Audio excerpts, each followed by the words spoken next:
Well, I've been procrastinating. God, I can't talk. I've been procrastinating for quite some time. I've been wanting to do a vlog. Originally started out, I wanted to do a blog in text format, but that's a lot of work. It's going to be a lot quicker and easier to just film myself and talk about things that I like to talk about. That I think I have a uh, unique insight in. Um, so first, I'll start out with a little bit about myself, my awakening. I started awakening in mid 2009. Basically, it kind of started out as boredom. Before 2009, I played video games. I was very solitary for a good 10 years. I was all about video games. Whatever job I had, or at the time, I did that, and then I played video games. That was pretty much my life for a good 10 years. And in hindsight, I kind of think that solitude was part of like a pre-awakening, if you want to call it that. Um, that's kind of how I see it. I went into solitude, and even though I was playing video games, I had time to explore my inner world, a lot in a certain aspect. So basically, after 10 years of playing video games, I started getting bored of that whole scenario. So mid 2009, I was in the military. I was stationed at Fort Hood. I had my own apartment off base. So I would go to work during the day, just like a normal civilian, and come home and have all that time on my hands. So I got a little bored of playing video games. So I decided to go to YouTube. I've always been interested in UFOs. It's one thing that's been the same throughout my life is I've always liked UFOs and sci-fi, and my mind was always in space. Um, so back in the '80s,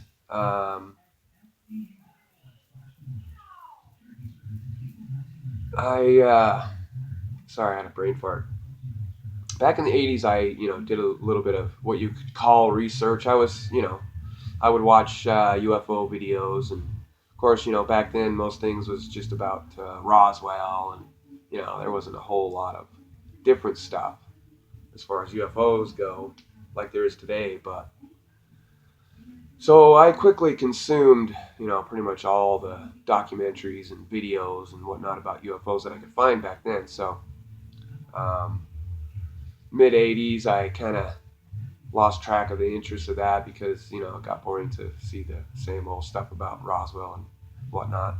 So kind of forgot about that for a while. So now here in mid 2009, I get bored. I decided to go to YouTube, see if there's any new UFO documentaries or anything. So and sure enough, there was. This is when I first found the Disclosure Project with Dr. Stephen Greer, and I was actually pretty amazed at the content that I found on UFOs. I mean, in comparison to what there was available the last time I had looked into it. So of course, I watched the 2001 conference they had that Stephen Greer had, and then that piqued my interest in lots of different directions. So that started my uh, research binge that has been ongoing since then. Um, Now I don't do as much heavy research now because not really sure why. It's just I guess I'll get into that later because there is kind of a reason. I don't really focus on world events as closely as I do right now. I don't follow as closely as I did when I originally started researching because uh, basically I have this concept of you know that there is going to be what is known as the event, which coincides with this big transition that we you know actually have been going through for quite some time. Depending on who you ask, you could say it started 30 years ago or thousands of years ago. I mean, it really depends on what your point of focus is, which I will, discuss a lot of that as we go forward here. So I did research for the first, 2 or 3 years. I, of course, focused on first on UFOs, which led me to the occult and the secrecy side of all that. So I studied the, shadow government and all the conspiracies that go with that, and pretty much developed a good understanding of why UFOs and secrecy go hand in hand. Um, and a lot of people actually may not understand it uh, fully, or at least the way I do, because see, the fact is that the human race has been enslaved. We're under occupation, alien occupation, and we've been that way for. I mean, when do you start it? 300,000 years ago, 500,000 years ago? I mean, it goes way back. So those two numbers have stood out in my research as well. So, and it might even be way longer than that. I mean, that's just a rough estimate based on my research so far. But um, so so yeah, we've been enslaved, and part of that enslavement is to keep us in the dark and away from any knowledge that you know is important, like who and what we are. What are we capable of? And that's a one level of it. Another level of secrecy is our little monetary system, the monopoly game we're playing. It's based on scarcity. It's based on uh, the 99% being dependent on the system itself. So when it comes to things like free energy and anti-gravity and technologies, beyond what we have now, those are liberating technologies, which coincides with the secrecy around UFOs, because it's like, I did hear Dr. Greer say on numerous occasions that, you know, the next question, if they admitted that, we have been visited, the next question is the technology. How are they getting here? What type of technology are they using? And then, so everything unravels, the whole secrecy thing unravels. So that's a really big aspect of it. Now, of course, you know, the CIA and all the alphabet little groups, they claim that, humanity can't handle the truth and yada, yada, yada. And that's a flimsy excuse, really. Um, the real reason is that, they don't want to face their responsibility for the crimes against humanity that they've perpetrated for a very long time. So, um, now I do want to point out that I'm winging this. I'm not really planning on what I'm going to talk about. I'm trying this um, basically just on the fly, because this is what I've been doing in conversations with people over these last many years, and I'm comfortable with it. It's different to film yourself, so you'll probably see me develop into better, making better videos, talking more clear, and all that good stuff. I probably move around a lot and do weird little things with my eyes and whatnot, but it's whatever. It's the only way to get used to doing something is doing it. So if the first few videos really suck, then I don't really care. I'm doing this for a number of reasons. One real reason is basically for myself. I have found in all this, in my journey, that it's not just about research. I mean, that's only one little aspect of it. I look at it this way: basically, you absorb information, but then after that, what are you going to do with that information? You have to process it and think about it and discern it.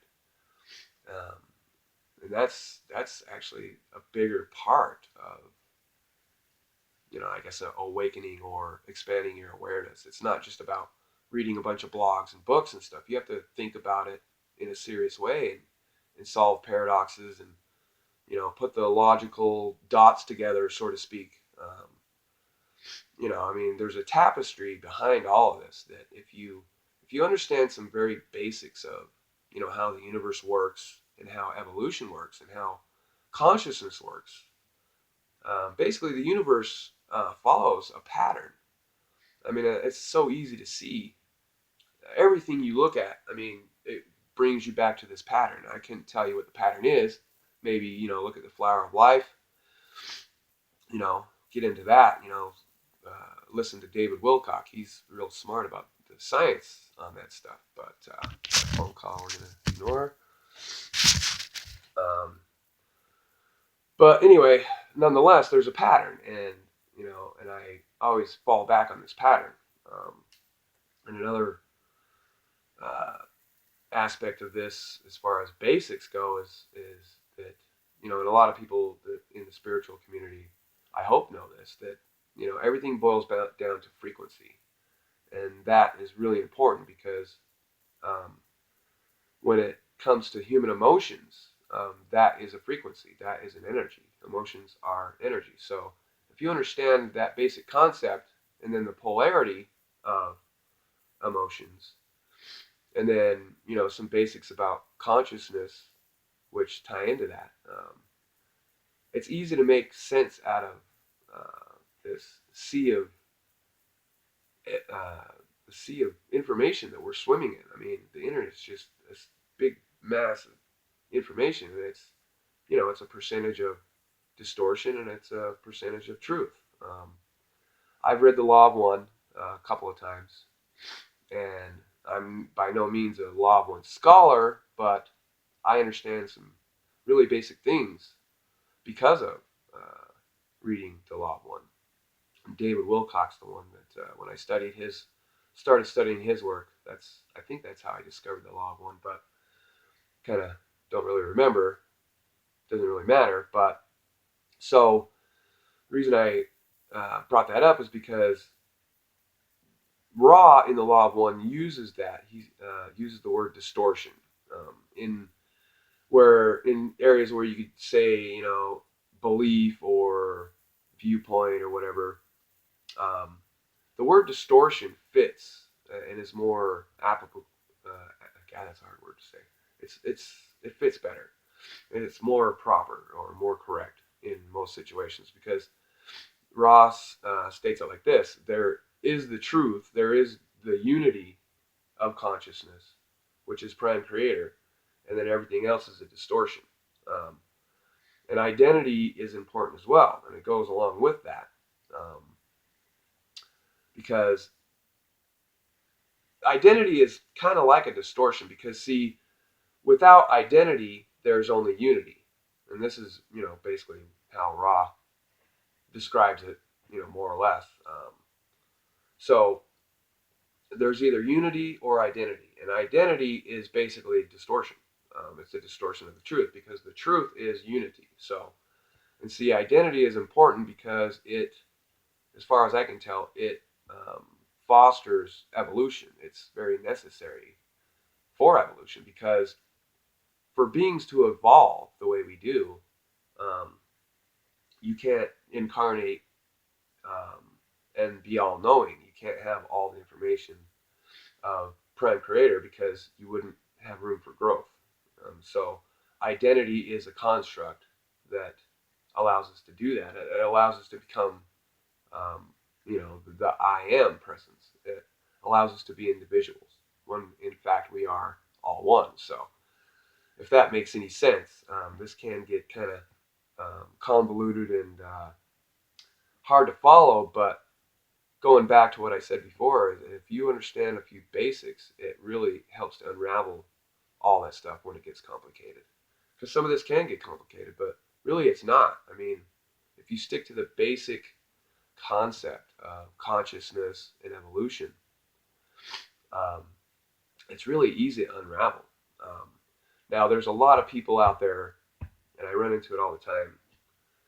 There's a lot of people out there focusing on fine details, like who are the Pleiadians and who's the Galactic Confederation, You know, is it Galactic Confederation or is it Galactic